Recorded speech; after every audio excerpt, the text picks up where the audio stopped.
So this is a really cool example, and I've got the link here. This is actually from the top one is from a report that CISA put out, and then the bottom one is from Unit 42.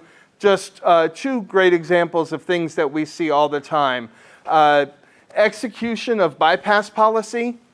They love to do that. Or execution bypass, sorry. That is a really common command run by ransomware actors. And then up here you've got another command used by them to kill your security tools. So basically they land in the network. They're like, oh, they're running, Microsoft Defender. Great, let's kill that. Let's kill Sophos. Let's kill whatever AV or EDR tool you're using, and then we can operate on that. And just quick tip, because so many organizations don't do this, if a thing kills your security tool, go investigate that thing.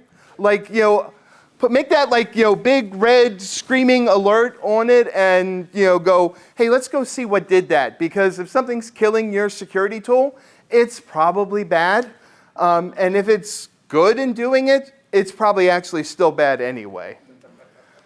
Dragon Locker, which we see a lot of in South Korea, actually has written its whole ransomware in PowerShell. So just from start to finish, it's PowerShell, and you can read all about that on the DFIR report. I love the DFIR report, so if you're not regularly checking out the DFIR report, definitely do that. They've got, they have honeypots set up all over, and they capture from start to finish everything that a ransomware actor does. So I get this a lot of times from people like, oh, what do people do and what do ransomware actors do in their different phases?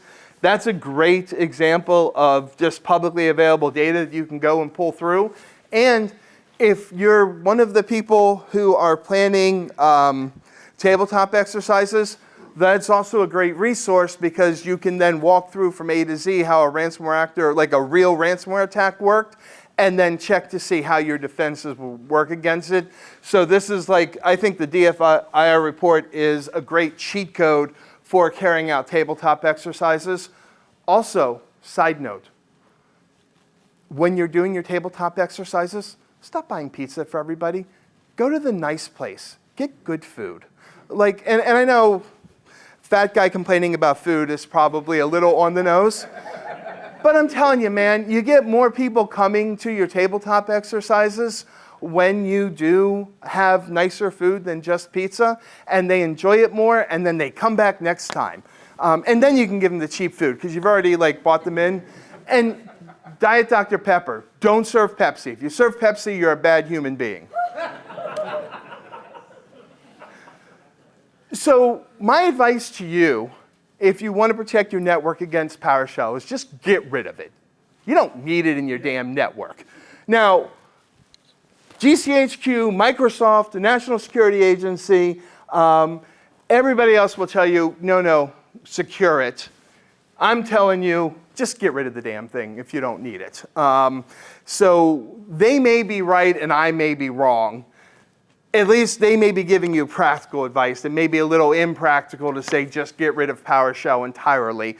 But we're going to start with that. It's like I'm a firm believer in the Overton window, so I'm going to start with let's remove it, and then we'll go back to come up with more practical solutions. Just like my answer to the ransomware problem is drone strikes, and nobody will do that. But if I start with drone strikes, then we get them moving further along more toward my point of view. And I know some people will say, well, maybe we shouldn't just summarily execute somebody for committing a cybercrime. And I say, I don't care. Yeah, exactly. Anyway, so how do you go about securing PowerShell? First, limit who has access to PowerShell. Not everybody needs access to PowerShell, right? I mean, most people don't even know what it is. You all do because you work in security, but most people in your organization don't know what it is. And so why give access to everybody? Grant access only to the network administrators, to the people who need it, and to the tools that need it. Which, again, along those lines, Stop giving everybody in your network local admin access. I know when you take it away, they all get mad because they can't download the latest thingamadoohickey to their machine and they have to ask permission and it drives them nuts. I don't care, man. Stop giving everybody local admin access. They don't need it. Yes, re-architecting it is hard. It's easy for me to stand up here and say, don't give everybody local admin access. But we've actually done that in our network, and it works. Like, it was a little bit of pain, a little bit of adjustment, but we got around to it, and our network is a lot safer because of it. And then again, don't give every application access to PowerShell. Not every application should have access to PowerShell. This is where GPO is your friend. And also why I hate Microsoft, because Microsoft makes it so hard to administer all of these things and makes it so overly complicated. But learning GPO, understanding GPO goes a long way to being able to put in some of these limitations and being able to better and being able to better control at a more finite level who has access to what. And it's, again, I know it's a pain in the ass, but I mean, it's part of what we have to do, right? We have to start doing better identity management, access management, and vulnerability management if we're going to stop ransomware.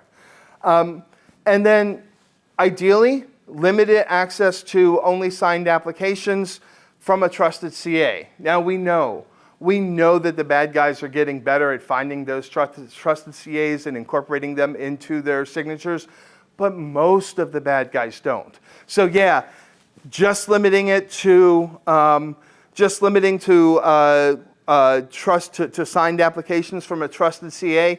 Some bad guys may still get through, but you're going to keep out the low-level guys, and then you can use your logs and your expensive SOC people to actually stop the more advanced guys. But if you can make it hard for the low-level guys to get through, then it's much easier to detect the other stuff because you're not drowning in logs. Speaking of which, enable PowerShell logging, please. I've walked into so many incident response where I've tried to figure out what happened and how we got to that point, and there's no PowerShell logging. And again, I know it's easy for me to stand up here and say, go ahead and enable PowerShell logging. You're the one that has to deal with all the extra logs. Anybody here who's been in security for more than 10 years? All right, I love that. Lots of you guys have been here for a while. Do you remember when Splunk was the fun company that handed out t-shirts at Black Hat and RSA, and now it's like 30% of your security budget? And me telling you to enable PowerShell logs just means, okay, that means I got to write another $50,000 check to Splunk. I get it, but there is so much valuable data that you can garner from PowerShell logging. You can find so much badness by going through your PowerShell logs. So, and we're going to talk about that, more about that in a minute. But when we talk about what it means to better secure your PowerShell, what we're really talking about is better identity and access management, because who has access to what and who doesn't have access to what. Better application control, better asset management, knowing where PowerShell is able to run and not able to run, and of course better vulnerability management, because we do see the attackers going after vulnerabilities in PowerShell directly. Not often, but occasionally PowerShell vulnerabilities do show up. So, I mean, securing PowerShell is basically all the things that we've been talking about for the last 20 years is kind of the basics you need to do, right? Like, and when people come to me and say, hey, what's the one thing I need to do to stop ransomware? I'm like, there really isn't one thing, because ransomware is a multi-phase attack. And so you need to go back to the basics, and the basics have always been good asset management, good vulnerability management, and good identity management. If you're doing those three things, that you're going to go a long way to stopping like 80% of ransomware attacks. But also, if you're doing those three things, you're going to be able to better secure your PowerShell. Any questions on that? Like, I know that I feel like that's a very reductive sentence or statement, but it really is true. So does anybody have any questions or think I'm full of crap? I mean, it's the second day of the conference. Now's a good time to kind of punch somebody and get into fights. And it's Florida, man. That's what you're supposed to do. No? Okay. So what we're going to do now is we're going to talk about threat hunting for PowerShell. So you've enabled PowerShell logging. But just having PowerShell logging doesn't mean anything. You actually have to have you actually have to know what to look for in those logs. And it's going to vary from organization to organization because every organization's PowerShell footprint is a little bit different. But you're going to start by building a baseline. What PowerShell scripts are supposed to be running in your network? Now, the problem with this, if you go home today and you've had a ransomware actor in your network for 3 weeks, and you start building your baseline, you're going to build the PowerShell, you're going to build the ransomware actor's baseline right into, activity right into your baseline. That's unfortunate, but you need to start somewhere. So what is your baseline of PowerShell activity? What scripts are supposed to be running? What scripts are currently running? How often are they running? What are they doing? And this means, unfortunately, having to do the thing that so many security people seem to hate doing. Bryson Bort talked about this in his talk yesterday. Anybody go to that besides me? It was a really good talk. You got to talk to other teams. You got to sit down and talk to the IT team. You got to sit down and talk to the backup teams. You got to sit down and talk to the other teams in your organization. Find out what PowerShell scripts they're running. They may not even know. Like, it may just be their tools that are running. You've started to collect the logs, and you're like, hey, what is this? Like, I don't know. Well, hey, maybe we should find out what that is. That'll also help you detect maybe malicious activity using your baseline. So you can build that baseline from logging, have that discussion with other teams of what is supposed to be running, when it's supposed to be running, how often it's supposed to be running. So if you do that, this is our normal activity. And then once you've kind of built that baseline, and that's going to take a while. It's going to a lot of conversations. You're going to find out there's a whole bunch of things that are running in your network that nobody remembers why they're there. But if you stop them, like, the whole organization blows up. It's still shockingly true. I got my start working at a company called UUNet Technologies, which is like one of the world's largest ISPs, before we were bought by WorldCom, who then committed what at the time was the world's largest corporate malfeasance. Now it looks quaint. And our CEO actually went to jail for his corporate malfeasance. Now we let them buy Twitter. And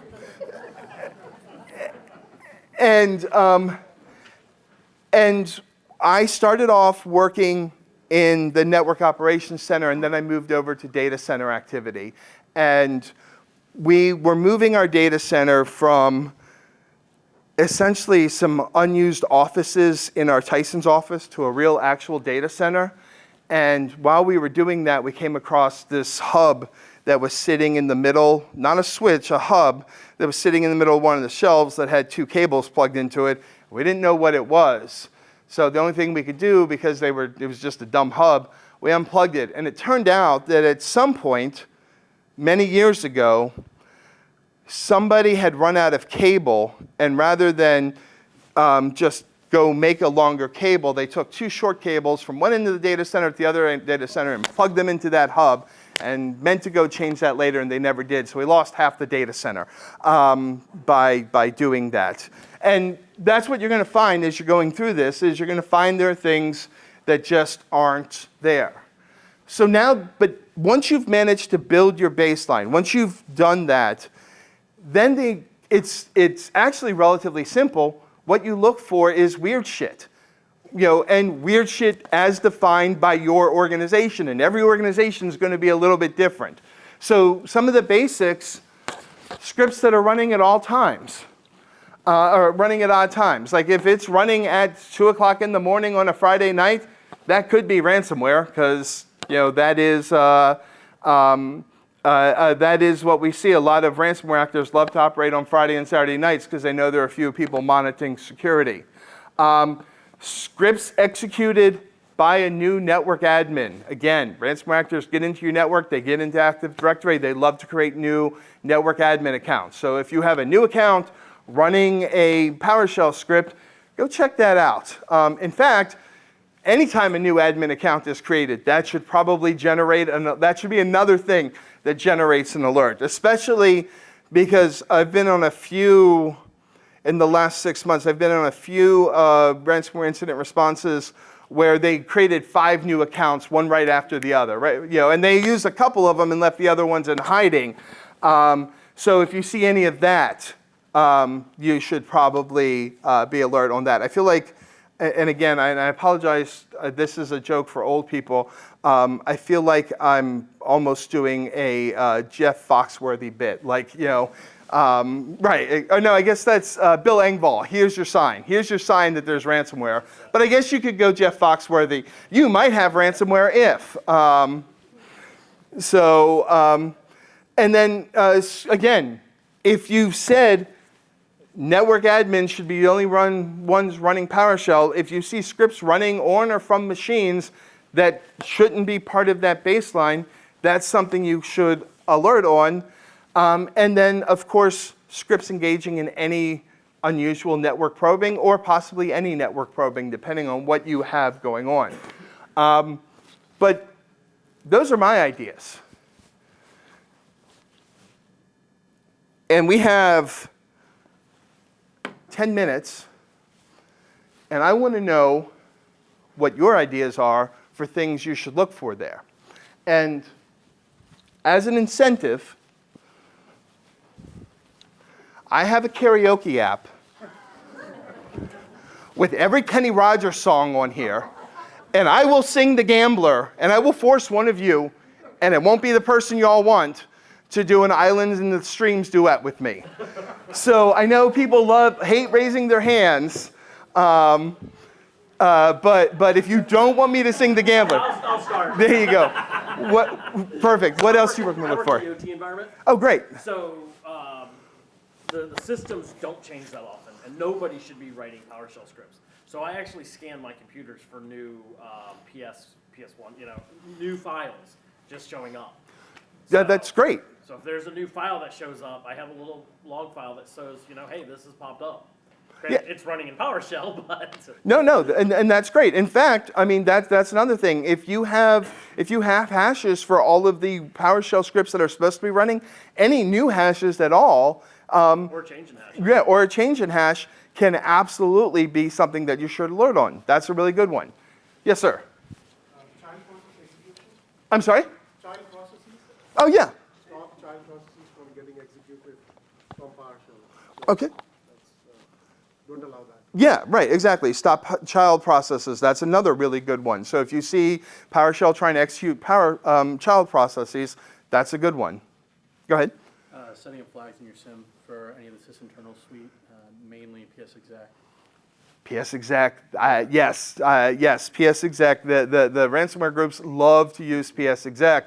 Also, because there are a bunch of stupid Gen Zers that don't know how to use the command line, they also love to use RMM tools. So if you see AnyDesk, if you see RDP and it's in the middle of your network and you don't normally use RDP there, screencast, any remote monitoring and management tool, that is not one that's authorized by your organization. That is probably a ransomware actor. You should look at that. And also, ransomware actors should learn how to use the command line like I had to do when I did red teaming. Yes? Adding to the network probing, also looking at what sites or what domains, what IP addresses those PowerShell scripts might be connecting to, if at all. So not just internal network probing, but if they're calling out to an IP address. Command and control as well. Command and control, right. Because if you have a baseline built of your PowerShell scripts, then you know what IP addresses and domains they may be calling out to, if any. Because there may be some, like for your backup tools or whatever, they're calling out to the cloud, or you may have things that you're dumping into cloud spaces. But if it's a new one, like Mega.io, ransomware actors love to use Mega.io for things. So if you see that for anything, that should be an alert. Yes, another one. Go ahead. Yeah, so this is from my implementation days, because I used to consult like you. So PS remoting, right? Right. If you don't stop it, then they can execute PowerShells remotely. So stopping that. Second thing is I saw PowerShell Empire used a lot, so blocking both of them. PowerShell Empire, you said? Yeah. Yeah, okay, that's a good one. Yes, absolutely. Those are the two ones. Yeah, very good. Any others? Yes, sir. But adding like Sysmon, building that up to actually help add into your SIEM to find those kind of executables or. So right, so not just PowerShell logging, but also Sysmon logging as well. Yes, absolutely, that's fantastic. Microsoft does make tools that help to detect it. They just, and again, I apologize for anybody that Microsoft is here, but I insulted Splunk. I might as well insult Microsoft. They give you the tools to do it. They just make it really hard to set up and configure it, which is, why it's so hard. And at least we've gone mostly Macs in our network because that's a little bit easier for us to manage, at least. I know that's not practical for most people, but yeah, Sysmon is a fantastic tool, and you should absolutely be using that if you have the ability. Any others? Yeah, also the import of commandlets.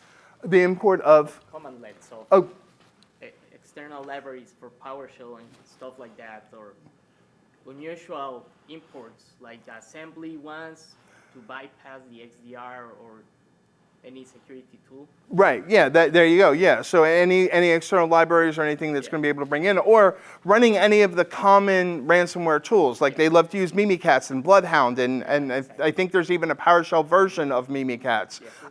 So any of those kind of tools that they're trying to run, you should absolutely be alerting on. Yeah, unusual instructions like for a fileless malware memory execution of a process, that kind of stuff should be monitored and alerted over the CM.